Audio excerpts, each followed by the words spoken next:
လာရှိုးကကျွန်တော်တို့မြန်မာနိုင်ငံရဲ့မြို့နော်ဒါပေမဲ့တရုတ်ရဲ့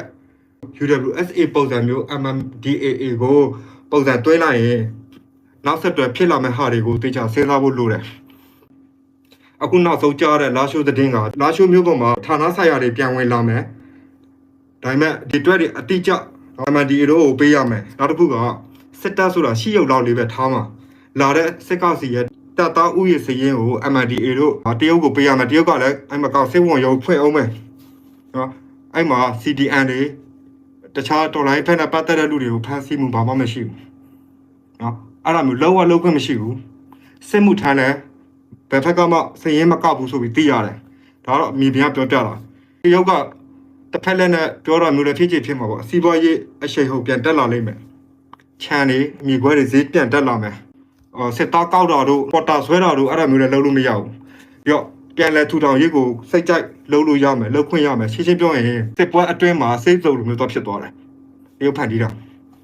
အဲ့လိုပြောပြတယ်ပြီးတော့မျိုးပတ်လက်မှာ MNDAA နဲ့တိုက်တာလက်နက်ကင်တွေကဝိုင်းထားမယ်မဟုတ်တာတခုခုလောက်ကြတယ်ချက်ချင်းဝင်ပြီးတော့ပြန်သိမ်းမယ်ပြီးတော့ MNDAA တို့ကလည်းပြောခဲ့တာရှိတယ်ဗါလဲငါတို့ပြန်ဝင်လာမှာဆိုပြီးတော့ပြောခဲ့တာမျိုးရှိတယ်နော်ပြီးတော့အခုပြောတဲ့အချက်လက်ကနောက်ဆုံး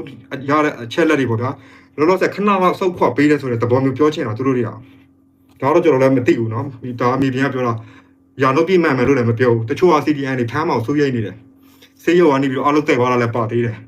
ပြီးတော့နော်စစ်မှုထမ်းတွေစုဆောင်းမအောင်လည်းကြောက်နေတယ်ပေါ့ဗျာတကယ်ကတရုတ်အစိုးရကိုယ်စားလှယ်ကလည်းမြို့မှာရုပ်ဖွင့်ပြီးတော့လာရှိုးအရေးကိုအနိကစောင့်ကြည့်သွားမယ်အဲ့တော့သွားတာပဲနော်အဲ့ဒါရှင်းရှင်းပြောရင်AP လ27ရက်နေ့နောက်ဆုံးထားပြီးစောက်ရမယ်မြို့နဲ့ကပ်နေတဲ့တိုက်ရင်းတွေအရှိမြောက်တိုင်းစစ်တပ်သားချုပ်ကိုချင်းချောက်နိုင်တဲ့နေရာတွေလာရှိုးနံပါတ်2လမ်းလာရှိုးတီပေါ်လမ်းလာရှိုးတိတ်တီလမ်းတွေကိုထိထားမယ် MND တို့ကအဲ့မှာ MND ရဲ့စစ်အုပ်ချုပ်ရေးကော်မတီရဲ့စစ်ဦးစီးချုပ်ရုံးထိုင်မယ်တရုတ်ကဝင်လာမယ်ဆိုတော့တရုတ်နိုင်ငံရေးဩဇာအောက်ကမြန်မာမျိုးတော်ဖြစ်သွားမလားလာရှိုးဟာအခုလောလောဆယ်မှာတရုတ်နိုင်ငံရဲ့အရေးအောက်ကိုတဖြည်းဖြည်းရောက်ရှိနေတဲ့နယ်မြေပြော့တစ်ခုလိုတာမန်ရောက်တော့မဲ့အခြေအနေဖြစ်နေတယ်